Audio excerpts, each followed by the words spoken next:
Hello dear friends, मैं doctor जिज्ञासा हूँ और मेरे इस होम्योपैथिक यूट्यूब चैनल पर आप सभी का बहुत बहुत स्वागत है। आज हम बात करने वाले हैं डायबिटीज मेलाइटस के बारे में। डायबिटीज मेलाइटस होता क्या है, कौन कौन से टाइप्स का होता है, उसके कारण क्या है, उसके लक्षण क्या है, डायबिटीज को होम्योपैथिक मेडिसिन से कैसे क्योर किया जा सकता है और कैसे होम्योपैथिक मेडिसिन डायबिटीज पर वर्क करती है, साथ ही साथ में डायबिटीज के लिए कौन कौन सी प्रिवेंटिव टिप्स हमें फॉलो करनी चाहिए, इन सभी विषयों पर आज हम बात करने वाले हैं। तो ये सेशन आप सभी के लिए बहुत ही ज्यादा इंफॉर्मेटिव, बेनिफिशियल और यूजफुल होने वाला है। तो फ्रेंड्स, अंत तक बने रहिए। ज्यादा बातें ना करते शुरू करते हैं डायबिटीज का ये सेशन। डायबिटीज मेलाइटस आजकल के जमाने में कॉमनली देखा जाने वाला एक डिसऑर्डर है। हर घर में किसी न किसी को डायबिटीज होता ही है। तो ये डायबिटीज जनरली एंडोक्रिनल डिसऑर्डर में गिना जाता है या तो फिर उसको हार्मोनल डिसऑर्डर भी बोलते हैं। हमारे बॉडी में पेंक्रियाज नाम का एक ऑर्गन होता है कि जो इंसुलिन को सिक्रीट करता है। ये इंसुलिन हमारे बॉडी में ब्लड शुगर को बैलेंस में रखने का काम करता है। अगर इंसुलिन का सिक्रीशन ठीक से नहीं होता है या तो फिर उनके रिसेप्टर में कोई गड़बड़ी हो जाती है, प्रॉपर फंक्शन नहीं होता है, तो फिर हमारे बॉडी में ब्लड शुगर रेज्ड मिलता है, ब्लड शुगर बढ़ जाता है। इस कंडीशन को बोलते हैं डायबिटीज मेलाइटस। मेनली ये दो टाइप का होता है, टू टाइप्स का होता है। टाइप 1 यानी इंसुलिन डिपेंडेंट डायबिटीज मेलाइटस, उसको IDDM बोलते हैं। इस कंडीशन में इंसुलिन के सिक्रीशन में प्रॉपर नहीं हो पाता, यानी कि पेनक्रियाज में जो बीटा सेल होते हैं कि जो इंसुलिन को सिक्रीट करने का काम करते हैं, तो ये प्रॉपर फंक्शन नहीं करते और इस तरीके का डायबिटीज होता है। दूसरी टाइप का डायबिटीज होता है जिसको टाइप 2 डायबिटीज बोलते हैं, NIDDM यानी कि non insulin dependent diabetes mellitus. इसमें इंसुलिन के सिक्रीशन में कोई प्रॉब्लम नहीं होता, पर जो इंसुलिन के रिसेप्टर है वो प्रॉपर फंक्शन नहीं करते। हमारे बॉडी में ब्लड शुगर बढ़ता है तो ये रिसेप्टर सिग्नल देते हैं कि ताकि इंसुलिन का सिक्रीशन ठीक से हो पाए। अगर ये रिसेप्टर ठीक से काम नहीं करते, प्रॉपर फंक्शन नहीं करते और सिग्नल नहीं दे पाते, तो फिर हमारे बॉडी में ब्लड शुगर रेज्ड मिलता है, बढ़ जाता है।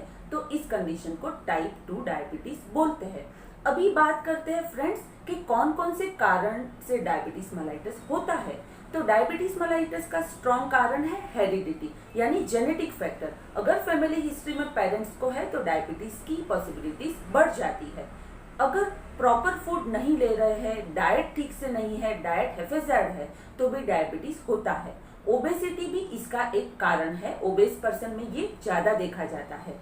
अगर स्मोकिंग है हैबिट में या फिर अल्कोहल का कंजम्पशन है तो भी डायबिटीज की पॉसिबिलिटी रहती है। मेंटल स्ट्रेस बहुत ज्यादा होता है, मेंटल स्ट्रेस है, स्ट्रेसफुल लाइफ अगर जी रहे हैं तो भी डायबिटीज की संभावना होती है। तो फ्रेंड्स, ये थे सारे कारण डायबिटीज मेलाइटस के। तो चलिए बात करते हैं कि कौन कौन से सिम्टम्स हमें डायबिटीज मेलाइटस में मिलते हैं। तो उसके 3 पिक्यूलियर सिम्टम्स होते हैं। पोलीडिप्सिया यानी कि प्यास ज्यादा लगना, दूसरा सिम्टम्स है पोलीफेजिया यानी कि भूख बहुत ज्यादा लगना, तीसरा सिम्टम है पोलीयूरिया यानी कि यूरिनेशन की फ्रीक्वेंसी का बढ़ जाना। तो ये 3 पिक्यूलियर सिम्टम्स डायबिटीज में होते हैं। दूसरा सिम्टम्स भी साथ साथ में मिलते हैं कि जैसे वजन कोई भी कारण के बिना घटते जाना, वेट लॉस मिलता है। दूसरे सिम्टम्स में देखे जाए तो डायबिटीज पेशेंट को इन्फेक्शन भी बहुत ज्यादा लग जाता है कि ब्लड में शुगर ज्यादा मिलता है तो यूरिन में भी वो पास होता है, तो यूरिन इन्फेक्शन, वजाइनल इन्फेक्शन और स्किन पे भी इन्फेक्शन मिलता है।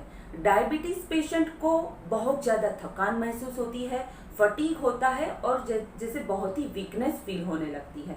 डायबिटीज पेशेंट में इरिटेबिलिटी और चिड़चिड़ापन भी मिलता है। तो फ्रेंड्स, ये थे डायबिटीज के सिम्टम्स। तो अब बात करते हैं कि इसका डायग्नोस कैसे किया जाए। तो डायबिटीज के लिए फास्टिंग ब्लड शुगर लेवल को चेक करवाना चाहिए एंड PP2BS मतलब post prandial blood sugar level. तो फास्टिंग ब्लड शुगर अगर 70 to 100 के बीच में है तो ये नॉर्मल है, 100 से ज्यादा मिलता है तो ये डायबिटिक है। अगर PP2BS ब्लड शुगर यानी कि खाना खाने के मील के 2 घंटे के बाद का शुगर अगर ये 140 से ज्यादा है, 70 to 140 रहता है तो नॉर्मल है, 140 से अगर ज्यादा मिलता है तो ये डायबिटिक है। अभी बात करते हैं ट्रीटमेंट पार्ट की कि कौन कौन सी होम्योपैथिक मेडिसिन हमें लेनी चाहिए। तो डायबिटीज की तकलीफ हम काफी हद तक कंट्रोल में कर सकते हैं। होम्योपैथी में बहुत ही अच्छी मेडिसिन है।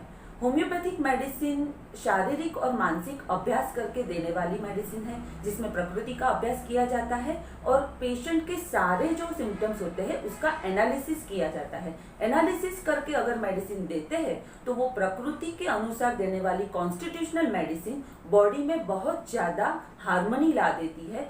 सारे जो ऑर्गन्स होते हैं वो हार्मोनियस वे में फंक्शन करने लगते हैं। तो डायबिटीज में काफी हद तक हम कंट्रोल ला सकते हैं।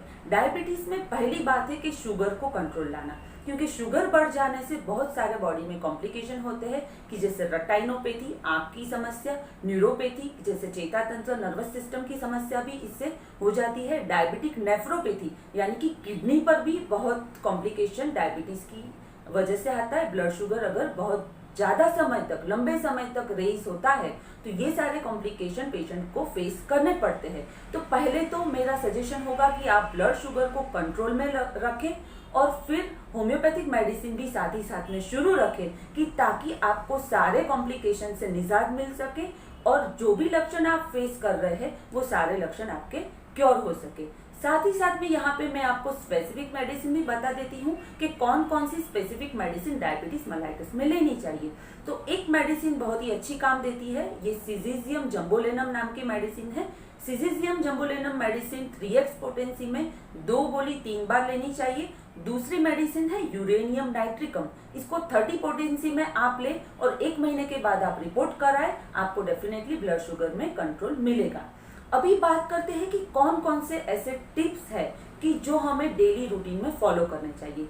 ये टिप्स फॉलो करने से आपके डायबिटीज को काफी हद तक आप कंट्रोल कर सकते हैं, ब्लड शुगर को बैलेंस कर सकते हैं। तो पहला टिप्स है कि आप ज्यादा शुगर वाला खाना ना लें, यानी कि जो ऊपर से शुगर होती है, शुगर या मीठी चीजें, वो आप पहले तो बंद कर दें। दूसरी टिप है कि हाई ग्लाइसेमिक फूड, यानी कि जिसकी ग्लाइसेमिक इंडेक्स या फिर हाई कार्ब डाइट जिसको बोलते हैं, कार्बोहाइड्रेट जो हाई है, तो वो आप पहले तो बंद कर दें और लो कार्ब डाइट शुरू करें कि जिसका कार्बोहाइड्रेट जो फूड का बहुत ही कम है, कि जैसे ग्रीन लीफी वेजिटेबल आप ले सकते हैं, सैलेड वेजिटेबल आप ले सकते हैं। तीसरी बात है कि स्ट्रेस फ्री लाइफ जिए, स्ट्रेस ज्यादा ना रखें, उसके लिए आप मेडिटेशन करें।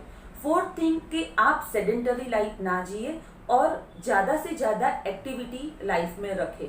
फिजिकल एक्सरसाइज करें, एक्सरसाइज, योग और वॉकिंग, इन सभी चीजों से कैलोरी बर्न होती है और शुगर लेवल काफी हद तक कंट्रोल में आता है। तो फ्रेंड्स, ये थे डायबिटीज को कंट्रोल में रखने के टिप्स। आशा रखती हूँ आज का ये सेशन आपको पसंद आया होगा। आप सेशन को लाइक भी कर सकते हैं, मेरे चैनल को सब्सक्राइब भी कर सकते हैं। तो फ्रेंड्स, मिलती हूँ अगले सेशन में एक नए टॉपिक के साथ। तब तक के लिए धन्यवाद। Thanks a lot.